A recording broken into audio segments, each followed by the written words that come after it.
2장 7절에서 17절까지입니다. 여호와 하나님이 땅의 흙으로 사람을 지으시고 생기를 그 코에 불어넣으시니 사람이 생명이 되니라.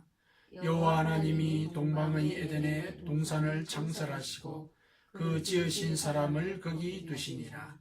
여호와 하나님이 그 땅에서 보기에 아름답고 먹기에 좋은 나무가 나게 하시니 동산 가운데에는 생명나무와 선악을 알게 하는 나무도 있더라. 강이 에덴에서 흘러나와 동산을 적시고 거기서부터 갈라져 네 근원이 되었으니 첫째의 이름은 비손이라. 금이 있는 하윌라 온 땅을 둘렀으며 그 땅의 금은 순금이요 그곳에는 베델리엄과 호마노도 있으며 둘째 강의 이름은 기온이라. 구스 온 땅을 둘렀고 셋째 강의 이름은 히데겔이라. 아수르 동쪽으로 흘렀으며 넷째 강은 유브라데더라. 여호와 하나님이 그 사람을 이끌어 에덴 동산에 두어 그것을 경작하며 지키게 하시고 여호와 하나님이 그 사람에게 명하여 이르시되 동산 각종 나무의 열매는 네가 임의로 먹되 선악을 알게 하는 나무의 열매는 먹지 말라. 네가 먹는 날에는 반드시 죽으리라 하시니라. 아멘. 우리는 공동체에서 태어나서 또 공동체 속을 살아갑니다. 그리고 우리가 가정을 꾸리거나 또 개인의 단체 혹은 회사를 꾸려서 우리 개인 나름의 공동체를 운영하기도 합니다. 그 공동체 속에는 이제 나와 다른 사람들이 한 무리를 이루게 되기 때문에 이제 그 공동체가 여러 가지 문제들을 갖고 있게 될 가능성이 큽니다. 그래서 공동체를 걱정하는 사람들의 입장에서는 공동체에 좀 문제가 없었으면 좋겠다, 이런 바람을 얘기하는 경우들이 많이 있습니다. 오늘은 이 공동체와 관련해서 두 가지 일화를 먼저 들고 말씀을 같이 묵상해 보도록 하겠습니다. 여러분들도 많이 들어본 목사님인데 빈센트 필, 노만 빈센트 필이라고 적극적 사고의 힘, 이 책을 써서 많은 사람들에게 감명을 줬던 그 목사님께 있었던 한 가지 일화입니다. 하루는 그분께 한 청년이 찾아왔습니다.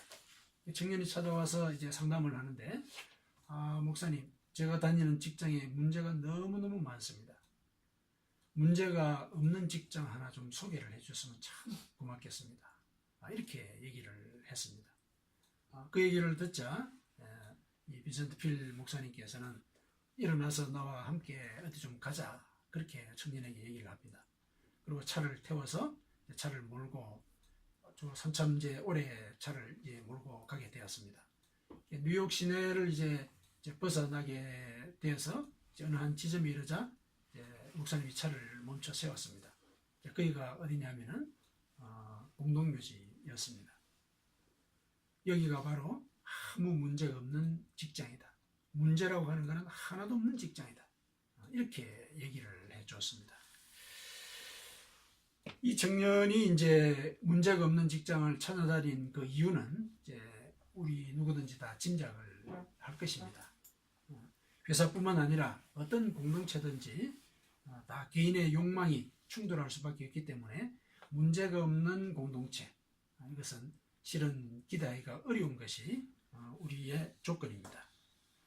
그런데 이 청년은 이제 다른 사람들이 자기의 욕망을 쫓아서 살아가는 것, 그거는 이제 주목해서 보기는 했는데 자기도 사실은 그 욕망을 쫓아가는 사람이라는 사실, 이거를 인정하지 못한 거죠. 실제로 그는 자기가 속한 그 공동체가 자기의 욕망대로 이루어져 가고 있지 않는 것, 거기에 사실은 불만을 느낀 것이었죠. 그래서 이제 그와 같은 불만을 갖고 이제 목사님께 찾아온 것인데, 그와 같은 불만이라고 하는 것은 모든 욕망이 죽어버린 공동묘지에 가면은 없어질 것입니다. 자, 우리가 이제 살아가는 그 모든 이제 과정이라고 하는 것은 이런 욕망의 충돌이고, 이런 욕망의 충돌들이 결국은 조정되어 가면서 이 공동체가 유지가 되어 가는 것입니다. 공동묘제는 그런 일이 있을 수가 없는 것입니다. 그렇기 때문에 우리가 자신의 욕망만을 우선하고 그 욕망을 다른 사람이 따라오기를 기대하는 그런 차원에서만 공동체를 바라보게 된다면 자기도 피해를 당하지만은 결국은 공동체도 깨지게 만드는 그런 결과를 초래하게 됩니다. 우리가 사는 공동체의 속성이 그러하다는 것입니다. 또 하나 예를 하나 들겠습니다. 이제 스펄전 목사님이라고 19세기 말에 굉장히 유명하신 목사님인데 이제 그분께 또 한 청년이 찾아왔습니다. 그 청년은 어떤 문제를 상담을 했냐면은 목사님, 문제가 하나도 없는 교회를 좀 소개 좀 시켜주십시오. 제가 교회를 다니긴 하는데 교회 갈 때마다 시험이 듭니다. 어떻게 교회가 그럴 수 있는지 문제가 없는 교회를 좀 하나 소개시켜 주십시오. 이렇게 상담을 드렸습니다. 그랬더니 이제 스펄전 목사님께서 빙그레 웃으시면서 그런 교회를 자네가 혹시 찾게 되면은 나한테도 좀 알려줘. 나도 그 교회 교인이 되려고 하니까. 그런데 만일 그 교회를 찾거든 자네는 그 교회에 소속이 돼서는 안 돼. 갑자기 이제 그런 얘기를 하시니까 이제 궁금해지지 않습니까? 완전한 교회를 찾았으면은 그 교회 다니라고 그렇게 얘기를 해야 마땅한 것인데, 근데 자네는 그 교회에 소속이 되면 안 돼. 그렇게 얘기를 하시는 겁니다.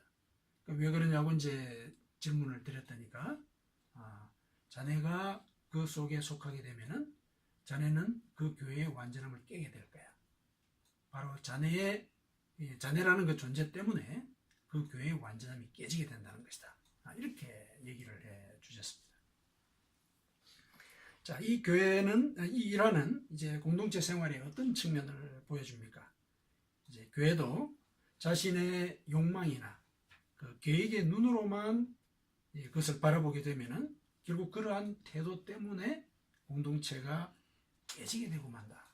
이걸 이제 일러주는 것입니다. 독일의 신학자인 본 헤퍼가 이런 말을 했습니다. 공동체의 꿈을 사랑하는 사람은 공동체를 파괴하게 되지만 자기 주변의 사람들을 사랑하는 사람은 공동체를 세우게 된다. 아니, 공동체의 꿈을 사랑하는 사람이 공동체를 파괴한다. 이게 무슨 말입니까? 굉장히 역설적인 이야기지만은 2차 대전 당시에 그 독일과 독일 교회가 그러했습니다. 여기서 공동체의 꿈이라는 것도 사실은 힘을 가진 한 개인의 욕망을 대변하는 것입니다. 한 사람이 공동체를 주도하면 교회가 질서가 있고 조화를 이룰 것 같은데, 그런데 그 조화나 질서라고 하는 것도 결국은 한 개인의 욕망, 그것을 반영하는 것이기 때문에 다른 사람들을 배제하는 그런 결과를 초래하게 되는 것입니다. 그 결국은 공동체가 깨지는 것밖에 없는 것입니다. 이거는 이제 역사적으로 보네퍼가 직접 경험을 했고, 또 우리도 우리 주변의 일상 속에서 교회뿐만 아니라 여러 단체들이 이와 같은 상황인 것을 우리는 많이 목격을 합니다. 그래서 교회라고 이제 하더라도 이 교회 속에 누군가가 자기 주장만을 이제 내세우고 또 그 사람 위주로 모든 일들을 주도하려고 하면은 그 공동체는 깨질 수밖에 없다. 왜냐하면은 자기 주변의 형제들을 사랑하지 않기 때문에 그와 같은 일이 벌어지게 되는 것입니다. 우리 인간의 공동체는 이제 앞서 든 그 두 개의 일화 속에 나온 청년들처럼 이렇게 탈출하고 싶어 하게 만드는 그런 경우들이 많이 있습니다. 그런데 하나님께서 태초에 이 지상의 공동체를 창조를 하셨을 때 그때도 그 공동체의 성격이 그러했을까? 성경은 그렇지 않다고 얘기를 합니다. 성경에서 얘기해주는 그 태초의 공동체는 지금 우리가 생각할 수 있는 그 이상적인 공동체의 성격을 그대로 갖고 있었습니다. 그 공동체를 창조하신 하나님께서 그 공동체를 보시고 참 좋았더라. 이렇게 얘기를 하셨습니다. 만드신 분이 참 좋았더라. 이렇게 고백을 할 정도였으면 그 공동체의 성격이 어땠을까? 우리가 한번 상상해 볼 만한 그런 이 매력적임이 있는 그런 부분입니다. 그래서 하나님께서 그와 같은 보시기에 좋았던 공동체를 만드셨기 때문에 그와 같은 보시기에 좋은 공동체가 지속되기를 분명히 바라셨을 것입니다. 그래서 하나님께서 원하셨던 그 공동체의 속성을 우리가 한번 파악을 하고 또 그 운영의 원리를 우리가 찾아내게 된다면 이제 그것을 우리가 한번 실천해 보자. 그러면은 우리의 지금 현재 탈출하고 싶은 그 공동체도 변화를 시킬 수가 있을 것이고 또 하나님께서 보시기에 좋은 그 공동체처럼 우리가 보기에도 좋은 그런 공동체를 만들어갈 수 있을 것이다. 이 공동체라고 하는 것은 가정도 역시 포함이 되고 또 교회도 물론이고 또 내가 속한 단체, 회사, 우리 사회 다 포함이 되는 그런 개념이 되겠습니다. 모든 공동체, 그 공동체의 운영 원리로서 하나님께서 태초에 일러주신 그 원칙들은 무엇일까? 그것을 오늘 본문을 통해서 함께 묵상해 보도록 하겠습니다. 태초에 하나님께서는 천지를 창조를 하셨습니다. 그리고 하나님의 형상을 따라서 땅의 흙으로 인간을 지으시고 생기를 코에 불어넣어서 생명을 만드셨습니다. 생명으로 만들었다 했을 때 이 생명이라고 하는 것은 생명을 가진 존재다 그런 뜻입니다. 이렇게 생명을 가진 존재를 만드신 뒤에 에덴이라는 지역의 동쪽 지점에 동산을 만드셨습니다. 인간을 먼저 만드시고 그가 거할 동산을 만드셨으니까 그 동산의 조건은 인간이 거하기에 아주 적합한 그런 상태로 구성이 되었을 것입니다. 실제로 여호와 하나님이 그 땅에서 보기에 아름답고 먹기에 좋은 나무가 나게 하셨다. 인간이 거하기에 아주 적절한 그런 조건으로 그 에덴 동산을 구성을 하셨던 것입니다. 동산 가운데는 생명나무와 선악을 알게 하는 나무도 있었다. 그리고 또 거기에서는 강이 또 있었다. 에덴에서 이 에덴이라는 지역에 동산이 있었는데 그 동산으로 흘러들어온 그 강이 그 동산을 통과하면서 4개의 강으로 갈라지게 되는 것입니다. 4개의 강들에 대해서 아주 구체적인 지명을 들어서 이렇게 성경은 얘기를 해주고 있습니다. 그러니까 강이 4군데로나 이렇게 흘러갔으니까 에덴뿐만 아니라 그 주변 지경까지도 매우 비옥하고 풍족한 그런 장소였다. 그러니까 하나님은 인간을 아주 이 조화롭고 또 생태계와 함께 어우러져 살 수 있는 그런 조건을 갖춘 곳에다가 데려다 두신 것입니다. 그러면 이제 그곳에서 인간은 뭘 했느냐? 그저 놀고 먹는 것이 아니라 15절에 있듯이 그곳을 경작하며 지켰습니다. 지켰다는 얘기는 돌봤다는 얘기입니다. 일을 했다는 얘기입니다. 자, 이렇게 이제 태초의 상황을 성경은 이렇게 보고를 하고 있는데 이 상황 속에서 우리는 하나님께서 계획하셨던 그 이상적인 공동체의 그 원리나 속성을 찾아낼 수가 있습니다. 이런 설명만 들어도 참 그곳은 이상향이었을 것 같다. 이상향을 오늘날 이 지상에 있는 우리들은 유토피아라고 부르지 않습니까? 그러니까 유토피아는 없는 장소라는 뜻입니다. 우리 인간의 상황 속에서는 있을 수가 없는 이제 그런 곳을 우리는 유토피아라고 그러는데 태초의 인간들은 바로 그 유토피아에서 살았습니다. 그들은 죄가 없은 그런 상태였기 때문에 지금 이 지상에는 없는 그곳에서 그 이상적인 공동체 속에서 삶을 살아갔던 것입니다. 그런데 인간은 죄를 짓게 되었고 그것이 결국은 말 그대로 유토피아가 되어버리고 말았습니다. 없는 장소가 되어버리고 만 것입니다. 그러나 하나님은 우리를 그곳에서 거주하도록 처음에 계획을 하셨기 때문에 그냥 우리를 내쫓는 상태로 모든 일을 종결하신 것이 아니었습니다. 비록 이제 천사를 배치를 하고 이제 두루 도는 불칼을 두어서 인간이 근접하지는 못하도록 하기는 하셨지만은 에덴 동산 자체를 없애버리지 않으셨습니다. 에덴 동산 자체를 없애버리지 않으셨다는 것은 회복할 기회가 있다는 것을 암시를 하시는 것입니다. 그 회복할 기회는 결국 하나님께서 직접 오셔서 그 죄를 해결해 주심으로 해서 십자가 순환의 그 역사를 통해서 우리 인간에게 그 에덴 동산을 회복할 기회를 다시 허락하시는 이런 역사를 또 감행을 하셨습니다. 그래서 우리는 하나님께서 우리에게 에덴 동산을 회복할 기회를 주셨다라는 것, 내가 죄를 회개하게 되면은 그 유토피아를 내 삶 속에서 구현할 수 있다라는 그런 희망을 갖고 살아가야 하는 그런 상황에 있는 것입니다. 우리는 죄를 회개한 자입니다. 그렇다면 우리의 삶 가운데서 하나님께서 계획하셨던 그 이상적인 공동체의 모습이 드러나야 된다는 것입니다. 그러면은 여기서 하나님께서 에덴 동산을 이렇게 만드셨을 때 어떤 것이 인간이 살기에 이상적인 그런 공동체일까라는 그 속성을 이 성경 본문을 통해서 한번 정리를 해보도록 하겠습니다. 첫째는 그 에덴 동산에는 죄가 없는 곳이었습니다.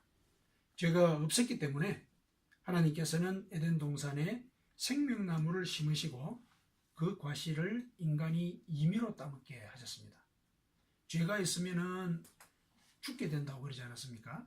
그렇게 말씀을 하셨는데 생명나무를 심어 놓으셨다라고 하는 것은 죄가 없었고 또 그 생명나무를 임의로 따먹게 하셨다. 거기는 죄가 없다는 사실이 생명나무의 존재로서 증명이 되는 것입니다.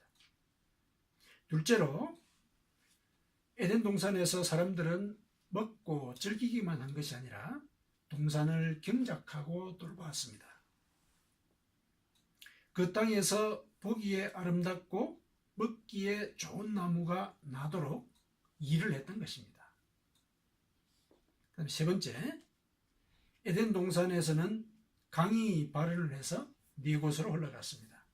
에덴 동산의 복락은 동산 안에서만 충만한 것이 아니라 주변 지경도 비옥하게 만드는 그런 원천이었습니다. 자, 이와 같이 에덴 동산은 생태계의 구성 원리로 보더라도 굉장히 건강합니다. 그 자체가 생명 현상과 다르지가 않습니다. 원초적인 생명력이 병들지 않은 상태를 유지하고 있고 또 그 생명체는 활발하게 활동을 하고 있고 그 다음에 그 결실을 자신으로부터 흘려보내고 있는 것입니다. 인간 사회에다가 비유를 한다면 병이 없는 사람이 성실하게 일해서 자신의 생계도 유지하고 또 그 결실로 이웃들도 돕는 그와 같은 일을 우리는 생각을 할 수가 있는 것입니다. 이것이 바로 인간이 속한 그 공동체가 영원한 생명을 누릴 수 있게 만드는 그런 조건인 것입니다. 하나님은 에덴 동산을 이처럼 완벽한 생태 구조로 그 공동체를 이와 같이 이상적인 그런 생태 구조로 설계하셨습니다.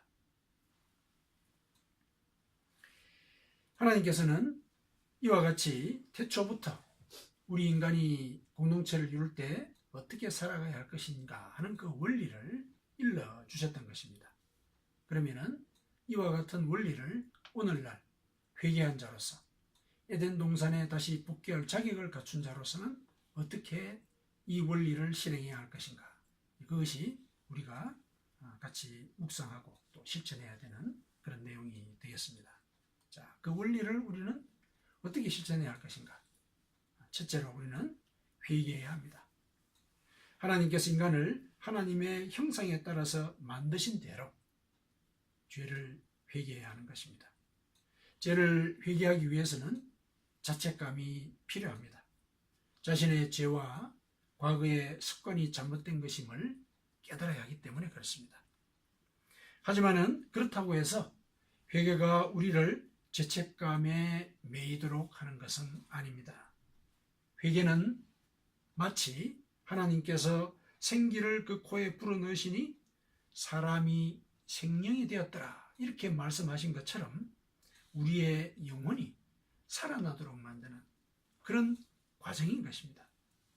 회개는 우리가 미래와 희망을 우리가 꿈꾸도록 하나님께서 마련하신 그런 통로인 것입니다. 그리고 예수 그리스도의 십자가의 순환이 우리의 회개에 대한 보증이 됩니다. 따라서 우리는 그리스도의 보혈이 나의 죄를 대속했다고 믿고서 회개를 하게 되면 우리는 죄를 용서받습니다. 예수님의 그 십자가의 순환은 하나님께서 우리 영혼의 코에 다시 한 번 더 생기를 불어넣는 그런 사건이었습니다. 여기서 한 가지 지적하고 넘어갈 것은, 회개를 강조하다 보면은 그 회개가 나 자신의 잘못을 이렇게 깨끗이 씻는 그런 과정이 되어야 하는데, 자칫 다른 사람들의 허물을 눈여겨보게 되는, 왜냐하면 이제 죄의 문제에 대해서 고민을 하다 보니까 다른 사람들의 잘못도 눈에 띈다는 것입니다. 그래서 다른 사람의 잘못을 지적하는 성향을 개발시킬 수가 있다는 것입니다. 그런데 이와 같은 본말이 전도된 행위가 우리의 삶 속에 드러나게 되면 결국 그 공동체는 깨지고 맙니다. 물론 형제가 잘못했을 때는 이제 그것에 대해서 권면하고 또 충고하고 기도를 해줘야 됩니다. 그러나 그 잘못을 그 상황에서 우리 선에서는 이제 그와 같이 조처를 해야 되는데, 직접 나서서 그 형제를 고치려고 그 형제에게 비판을 하거나 또 정죄를 하거나 또 공격을 하게 되면은 그 형제가 공동체를 같이 이루지 못하게 되는 것입니다. 그래서 공동체의 명분을 걸고 비판한다고 해서 공동체의 죄가 회개되는 것이 아니다. 개인적인 회개가 먼저 토대가 될 때 구조적인 회개도 가능한 것입니다. 우리는 무엇보다도 우리 자신을 하나님 앞에 혼자선 그런 단독자로서 세울 수 있어야 합니다. 두 번째, 우리는 하나님의 말씀을 실천해야 됩니다. 에덴 동산에서 사람들이 동산을 경작하고 또 지켰듯이 우리도 하나님의 말씀을 힘써서 지켜야 합니다. 우리는 하나님 보시기에 아름답도록 열심히 일해서 먹기에 좋은 나무를 길러서 우리의 생계를 유지해야 합니다. 더불어서 세상 사람들이 보기에는 좁은 일이지만은 하나님께서 보시기에는 지혜로운 삶을 살아가야 합니다. 이것이 에덴 동산에 생명나무가 자라서 이 열매를 우리가 임의로 먹을 수 있도록 그렇게 조처하신 하나님의 뜻입니다.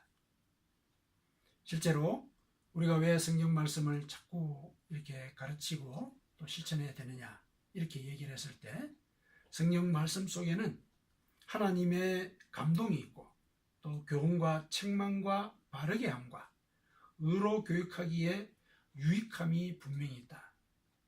왜 이렇게 성경을 통해서 하나님께서는 우리를 가르치려고 하셨느냐?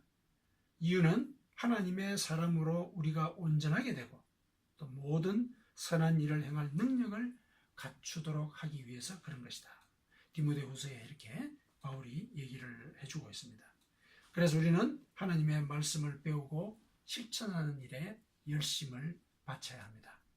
이것이 우리가 생명나무를 먹는 그 과정과 동일한 것입니다. 그런데 여기서 선악을 알게 하는 나무, 이게 이제 문제가 될 수 있습니다. 이 나무는 하나님께서 인간이 영생하기를 원하셨는데 왜 그런 유혹거리를 거기다 심어 놓으셨는가? 이런 질문으로부터 하나님께서 인간에게 자유의지를 주신 표시다. 이런 해석에 이르기까지 여러 가지 다양한 생각을 불러일으켰던 그런 나무입니다. 이러한 이 다양한 생각들을 갖다가 우리가 이제 접할 때 각각 그 나름대로 분명한 의미를 갖고는 있습니다. 그런데 그러한 다양한 생각들보다도 좀 더 본질적으로 이 선악을 알게 하는 나무의 성격을 우리가 상상을 했을 때, 생각을 해봤을 때, 애초에 만들어졌던 이 인간들은, 태초에 만들어진 인간들은 선한 존재였습니다. 죄를 모르는 존재였던 것입니다. 근데 선악을 알게 하는 나무를 따먹게 된다면 이들은 결국 악을 알게 되는 그런 상태에 빠지게 되는 것입니다. 그러니까 선악을 알게 하는 나무의 열매를 따먹지 말라고 하신 그 말씀의 근본 의미는 악을 알면 안 된다. 그걸 알려주시는 것입니다. 그러니까 선악을 알게 한다라고 했을 때 선악과를 따먹게 되면 선한 존재는 결국 악을 알게 되고 악의 오염이 되는 것이니까 궁극적으로 그 열매를 따먹지 말라고 하신 것은 악을 알면 안 된다. 그 얘기를 일러주신 것입니다. 그래서 선악을 알게 하는 나무의 열매를 따먹게 되면 반드시 죽을 것이다. 이런 경고를 하신 그 이유도 이 선악과가 그 동산 중앙에 서 있게 만든 그 이유와 연결이 되는 것입니다. 그래서 그거를 따먹게 되면은 이제 악을 알게 되는 것이다 하는 그 사실을 그 나무의 존재를 통해서 이렇게 알려주신다는 것입니다. 그래서 이 선악과가 있는 것 자체는 바로 옆에 있는 생명나무를 따먹도록 노력해라. 이걸 따먹으면 죽는다. 이 사실을 눈으로 보여주는 그런 증거라고 보시면 되는 것입니다. 하나님은 우리가 악은 어떤 모양이라도 버리기를 원하십니다. 데살로니가전서 5장 22절에 하나님은 우리가 악은 어떤 모양이라도 버리라. 이렇게 얘기를 하셨습니다. 왜 그렇게 얘기를 하셨냐면은 평강의 하나님이 친히 너희를 온전히 거룩하게 하시고 또 너희의 온 영과 혼과 몸이 우리 주 예수 그리스도께서 강림하실 때 흠없이 보존되기를 원하시기 때문에 그렇습니다. 하나님은 우리가 악은 모양이라도 버리라. 이렇게 얘기를 하신 그 뜻을 그 선악과를 통해서 태초 인간들에게 보여주셨던 것입니다. 세 번째로 우리는 우리의 생계 활동과 또 영적인 훈련의 결실을 이웃에게 흘려보내야 합니다. 강물이 에덴 동산에서 발원해서 사방으로 흘러갔습니다.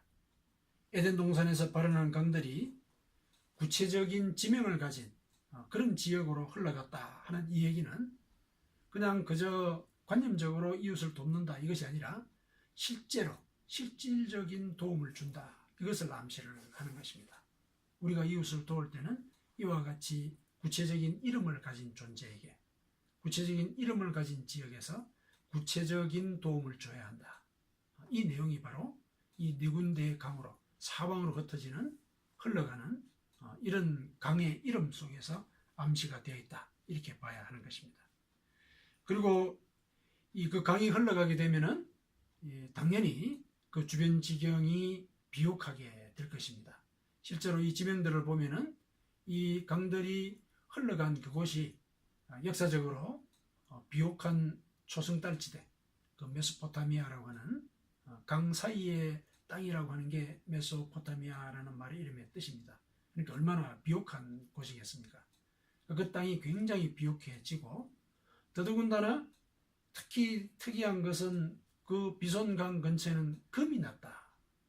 베델리엄과 호마노도 있었다.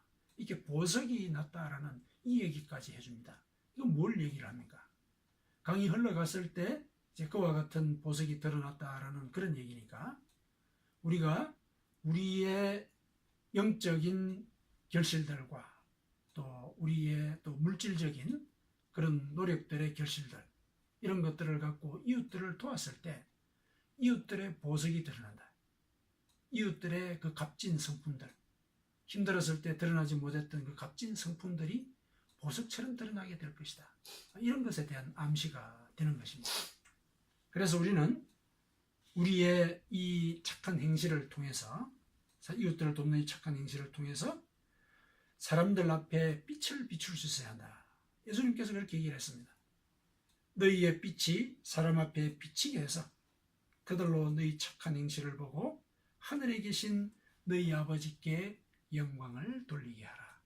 이렇게 얘기를 하셨습니다. 자, 이와 같은 조건들을 우리가 실행을 할 때 우리는 가정이나 교회 혹은 사회까지도 이상적인 공동체로 변화시킬 수가 있습니다. 왜냐하면 이 원리는 하나님께서 인간을 태초에 만드시고 그들에게 부여하신 공동체의 원리이기 때문에 그렇습니다. 하나님께서 태초에 구성하신 생태계의 구성 원리가 그러하다는 것입니다. 그것을 인간이 죄 때문에 깨뜨렸고 그 깨뜨린 것을 다시 회복할 기회를 주셨기 때문에 우리는 그 원리를 우리 삶 가운데 실천하면서 우리 삶 주변에서 에덴 동산을 구해나는 그런 노력을 우리는 해 나가야 하는 것입니다. 그때 우리가 늘 주기도문에서 얘기를 하듯이 하나님의 나라가 임하는 때가 됩니다. 하늘에서 하나님의 뜻이 이루어진 것 같이 땅에서도 이루어지는 그런 순간이 도래하는 것입니다. 하나님의 나라가 이 땅에 임하고 하나님의 뜻이 하늘에서처럼 이루어진다면 이곳이 바로 에덴 동산인 것입니다. 물론 이와 같은 일은 이제 우리의 의지와 또 재능으로만 이루어질 수는 없습니다. 예수님께서는 교회를 만민이 기도하는 집이라고 얘기를 하셨습니다. 그래서 이와 같은 이상적인 공동체를 우리가 이루기 위해서는 우리 공동체의 구성원들이 합심해서 기도하는 것을 먼저 해야 합니다. 그래서 이와 같이 함께 기도하면서 우리가 회개하고 또 열심히 말씀을 실천하고 그 다음에 이웃을 실질적으로 돕는 그런 삶을 살아가야 하는 것입니다. 그와 같은 교회가 이제 우리의 삶 가운데서는 에덴 동산의 연장으로서 존재하게 될 것입니다. 그리고 그것은 이 땅에서 설립된 하나님의 나라가 될 것입니다. 교회 설립 2주년을 맞으면서 우리 교회가 하나님께서 태초에 계획하셨던 이와 같은 이상적인 공동체가 되기를 축원합니다. 아멘.